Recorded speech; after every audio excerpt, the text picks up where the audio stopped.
پتہ نہیں انڈینز کی تعداد بہت زیادہ کینیڈا میں ہو گئی ہے، اس لیے شاید کینیڈین جو ہیں وہ اب چڑنے لگ گئے ہیں۔ تو بھئی اگر چڑو بھی تو قانون کے مطابق، اخلاق کے مطابق۔ تو میں یہ سمجھتا ہوں کہ انڈین پنجابی کے ساتھ یہ اچھا نہیں ہوا۔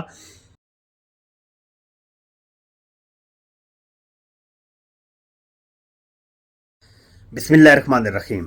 ناظرین السلام علیکم، میں ہوں آپ کا میزبان محمد مشتاق۔ آج میں بات کرنے جا رہا ہوں کیلگری، جو کہ کینیڈا کا ایک بڑا شہر ہے۔ وہاں پر مین شاہراہ پہ انڈین پنجاب سے بلونگ کرنے والا ایک نوجوان جو کہ اپنی گاڑی میں بیٹھا تھا، اور اس کی گاڑی جو ہے وہ اشارہ کھلنے کے انتظار میں روڈ پر تھی، تو اس کے ساتھ کینیڈین شہری اپنی بائی سائیکل پر تھا۔ تو کینیڈین شہری نے ایک انتہائی افسوسناک حرکت کی۔ کینیڈین شہری نے کیا کیا کہ اپنی بائی سائیکل سے اترا، بائی سائیکل کو اٹھایا اور اٹھا کر اس کی گاڑی کی ونڈ سکرین پر دے مارا۔ ونڈ سکرین جو ہے وہ ٹوٹ جاتی ہے اور اس لڑکے کو بھی شیشے لگتے ہیں اور وہ زخمی ہو جاتا ہے۔ تو انفارچونیٹلی یہ جو انسیڈنٹ ہے انتہائی افسوسناک ہے۔ کسی بھی ملک کے اندر، کسی بھی مہذب ملک کے اندر، کسی بھی ڈیولپڈ کنٹری کے اندر یہ چیز کسی صورت نہیں ہونی چاہیے۔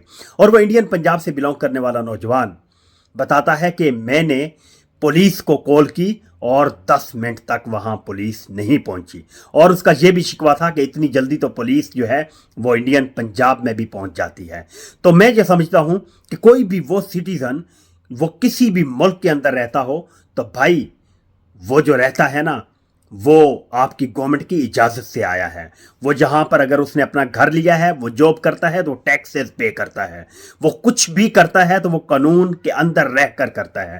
پتہ نہیں انڈینز کی تعداد بہت زیادہ کینیڈا میں ہو گئی ہے، اس لیے شاید کینیڈین جو ہیں وہ اب چڑنے لگ گئے ہیں۔